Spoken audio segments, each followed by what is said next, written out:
Em uma noite como nenhuma outra, um poderoso tremor que percorreu cada canto do mundo anunciava um evento mágico, o nascimento de um garoto, profetizado como governante dos sete mares, Sinbad, o filho da profecia, destinado a mudar o mundo. E sua jornada começa agora, então pega a pipoca, se acomoda e vem comigo.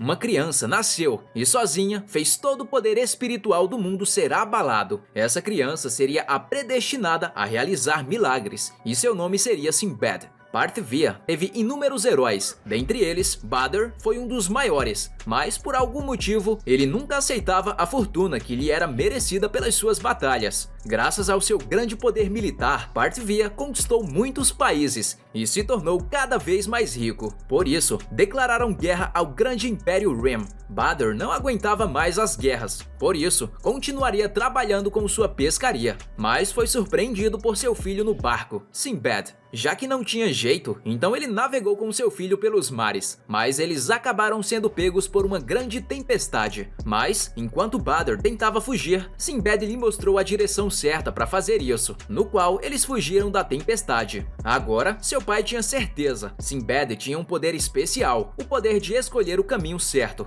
e com esse poder, Badr disse que ele poderia salvar a todos. 2 anos depois, Sinbad já tinha 5 anos e queria muito ir ao mar com seu pai para trabalhar, mas ainda não era o momento certo. Mas o que mais preocupava o povo de Parthvia era a situação econômica. Parthvia foi massacrada nos campos de batalha pelo Império Rem. Por isso, perderam seu sentimento de vitória e abraçaram o sentimento de temos de ganhar a guerra a todo custo. Badr estava sendo cobrado por isso. Por ser um ex-herói, as pessoas exigiam que ele deveria estar no campo de batalha e até o espancaram por isso diante de seu próprio filho. Mas Badr não se importava com isso. Até Sinbad se virou contra o seu pai, dizendo que ele poderia lutar para salvar a todos, mas não era um homem de verdade. À noite, durante o jantar, a esposa de Badr falou sobre a situação terrível e que ele deveria lutar para eles terem o que comer. Mas a conversa foi interrompida por Sinbad, que achou um homem desacordado perto do poço d'água. O homem foi resgatado e tratado por Badr e sua família, e depois agradeceu a Sinbad por encontrá-lo. Darius era um mercador viajante que acabou naufragando em Parthvia e acordou aqui. Ele já havia passado por vários lugares do mundo e disse isso quando Sinbad o perguntou sobre a cor de seu cabelo. Darius disse que mundo afora havia inúmeros países e pessoas com cores de cabelos diferentes, além de muitas aventuras. Sinbad adorou as histórias dele, por isso Badr deixou que ele ficasse, mas avisou que eram humildes e ele não poderia esperar muito. A partir desse dia, Sinbad passou a ouvir as histórias de Darius todas as noites. Darius era culto e era um bom contador de histórias, e a cada uma delas faziam Sinbad se sentir mais e mais entusiasmado com o fato do mundo ser tão grande. Porém, o fatídico dia chegou. Darius era um procurado por ser um espião inimigo do Império Rem, e para se safar dos guardas que foram até a casa de Badr, ele os matou e fez Sinbad de refém. No meio de todos, Darius se mostrou seu chefe da inteligência de Rem e faria de tudo pela sua missão, mas o povo de Parthvia nem se moveu para ajudar Sinbad. Badr aparece, implorando pela vida de seu filho, como uma pessoa normal faria. Mas de repente, ele saca uma lâmina e a estoca no peito de Darius, que cai mortalmente ferido. Depois disso, Badr foi levado preso pelo exército para que fosse à guerra. Enquanto partia, ele mostrou suas inúmeras cicatrizes e sua perna arrancada, dizendo que a guerra não era nada de bom, e todos que estavam ali, o julgando por não querer ir, deveriam pensar mais em suas famílias. Antes de partir, Badr deixou uma missão para seu filho, que cuidasse de sua mãe, pois um homem deveria lutar. Agora, Sinbad sabia a verdadeira força de seu pai, que lutou com tudo o que podia para manter sua família segura e com todos intactos. Alguns meses depois, a notícia da morte de Badr chegou até eles, somente com alguns pertences, mas sem o corpo. Agora, 9 anos depois, Sinbad já era uma nova pessoa. As cidades estavam cada vez mais perigosas, mas as pessoas que foram afetadas pela guerra tinham de trabalhar. Isso fez com que mais uma carruagem de mercadorias fosse assaltada por alguns bandidos, mas Sinbad estava lá para ajudar. Assim como as ondas, Sinbad também conseguia ler as pessoas. Facilmente, ele consegue pular em todos os assaltantes e os derrotar um por um, mesmo ele estando desarmado e na desvantagem. Os mercadores estavam viajando sem um homem forte para protegê-los, pois os dois da família estavam na guerra. Como agradecimento, Sinbad pediu que fosse contratado por eles para ser um guarda-costas, já que era só um pescador sem trabalho no momento. Mas como pagamento, os mercadores só poderiam dar parte do seu produto, e quando abriram um barril de frutas fresquinhas, havia uma pessoa lá dentro. Sinbad ajudou o viajante, que se chamava Yuna, e não sabia que era errado entrar em barris alheios, por algum motivo. Sinbad o levou até sua casa, a Vila de Som. Era um lugar pobre, mas Sinbad fazia de tudo para levar o que podia e ajudar em tudo. Ele era muito adorado por lá, principalmente pelas crianças. Ao chegar em casa, sua mãe, Ezra, estava muito doente, mas não deixou de dar as boas-vindas à visita. Logo cedo, no momento em que Yunan estava acordando, Sinbad já estava preparado para sair para arrumar um trabalho no porto. Ele até preparou a comida de Yunan, e ao saber que ele partiria logo da vila, disse que poderia voltar quando quisesse. Ezra acorda fraca, e por isso, Yunan dá de sua comida para ela. Ezra ficava triste às vezes pelo seu filho. Ele era um bom garoto, assim como seu pai, e fazia de tudo para cuidar dela. Mas seu pai, Badr, disse que ele tinha um poder especial com as ondas, e ela se sentia culpada por fazer ele ficar nessa vila. Por isso, ela pediu que Yunan o guiasse caso algo acontecesse com ele. E nessas palavras, Yunan pôde ver um pouco dos Rook, o poder espiritual.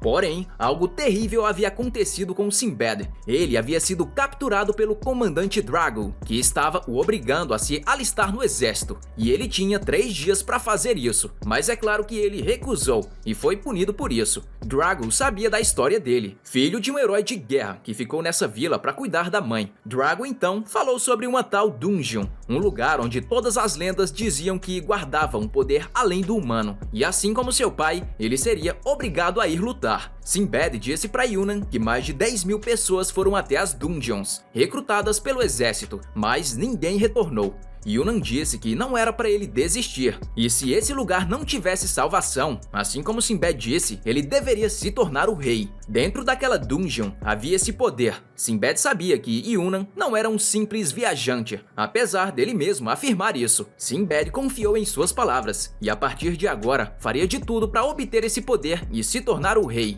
Ao chegar em casa, ele tinha de falar isso para sua mãe, que iria para a dungeon, mas ficou sem coragem. Porém, ela tinha de falar algo para ele também, e pegou a antiga espada de Badr. Drago reuniu 100 pessoas para irem até a dungeon nessa próxima tentativa, e mesmo sabendo que nenhuma das últimas 1000 pessoas enviadas haviam retornado, ele tinha essa tarefa agora, e faria de tudo para que fosse bem sucedida. No dia da invasão à dungeon, todos os homens já estavam preparados, e Drago não estava surpreso ao saber que Sinbad não havia comparecido, mas lá estava ele, triunfante.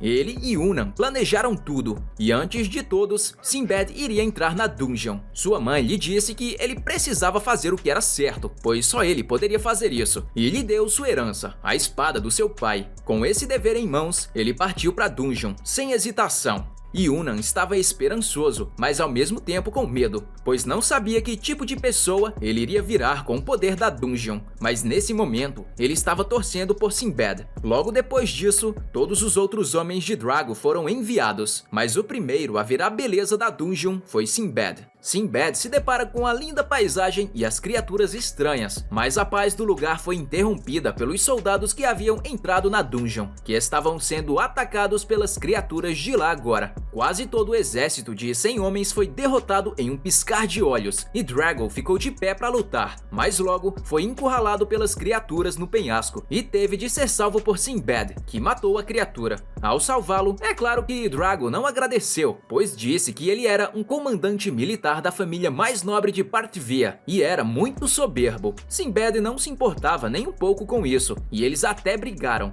mas ao verem o Rei dos Dragões, perceberam que não era o momento de brigar. O Rei dos Dragões estava protegendo a porta que lhes dava acesso à próxima parte da dungeon, e Drago até mandou Sinbad para que fosse seu escudo e o fizesse chegar lá. Mas Sinbad se irritou muito, dizendo que o exército já havia matado pessoas o suficiente e nunca percebeu. Mas Drago prometeu que iria completar essa missão à sua família real. Por isso, seguiu sozinho pelo ambiente hostil e cercado pelos dragões. Ao conseguir correr na direção da porta, ele pensou ter conseguido, mas ela não se abriu para ele. O Rei Dragão o encurralou e só passava em sua cabeça que ele não poderia morrer agora, pois tinha de completar sua missão. Mas ele vê somente a escuridão. Ele acorda com Sinbad o socorrendo, mas Drago queria morrer naquele momento. Ele, mesmo com sua missão e sendo um orgulhoso soldado, hesitou diante de um inimigo. Mas Sinbad disse que isso era uma grande tolice, morrer por um país. O país que deveria protegê-los, ou não deveria existir. Sinbad, sozinho, usou os geysers do local a seu favor, com seu poder de sentir as ondas, e com isso, conseguiu usar sua lâmina para matar o grande dragão rei. Com sua morte, duas esferas douradas apareceram, que foram usadas pelos dois para abrirem a grande porta. Ao ser perguntado por Drago sobre quem era, Sinbad disse que era somente Sinbad, o marujo. Os dois juntos passaram por tudo, e Drago achou que ele fosse um qualquer, mas na verdade não. Sinbad era misterioso, um garoto calmo e que sempre tomava as decisões certas, como se estivesse surfando nas ondas do destino. Ao chegarem no fim da dungeon, o Jinn, ou o gênio da lâmpada Baal, apareceu, oferecendo poder para transformar qualquer um em rei. E é claro que os dois entraram em um conflito. Sinbad havia decidido, ele iria mudar o mundo com suas próprias mãos, mas Drago tinha de cumprir com sua missão. Os dois começaram um duelo, e Drago sai na melhor com a espada, desarmando Sinbad e o encurralando. Mas quando foi finalizá-lo, Sinbad segurou sua lâmina e disse que ele até era bom, mas aqui não era uma briga de espadas. Com um soco, Drago quase é nocauteado, e se lembra da promessa que fez para sua irmã e Parthivia. Ele não poderia perder, e não desistiu, pois tinha que voltar bem para sua irmã. Mas Sinbad também tinha pessoas dependendo dele, e um motivo pelo qual não perder. Com isso, ele finaliza o combate, derrubando Drago. Baal, o gênio, testemunhou tudo e deu sua bênção, o poder que todos almejavam para Sinbad, que foi colocado em sua espada. Ele acorda cercado por tesouros, e logo o Império apareceu para que tudo fosse entregue a eles. Mas é claro que ele não faria isso. Yunnan aparece dizendo que ele deveria usar seu novo poder, e invoca Baal. Ouvindo seu coração, Sinbad consegue usar o poder de seu gênio, e assim derrotando o Império. Com uma ajudinha de Yunnan, Sinbad vai voando até a sua vila, junto de seu tesouro. Mas ao voltar, ele descobre que ficou fora por 2 meses. Sua mãe estava ainda mais doente, mas não estava triste, pois estava ali com seu filho. Ela sabia que Sinbad seria um ótimo homem e tinha todas as qualidades para isso, e se orgulhava muito dele. Antes de partir, ela só pode dizer que o amava. No fim de tudo isso, Sinbad se tornou um símbolo para Parthivia e até fez a princesa de refém dentro de um barril em alto mar. Agora sua tarefa seria mudar o mundo. E logo mais a gente traz a parte 2 desse anime. Mas por hoje é só, eu vou ficando por essas e até mais.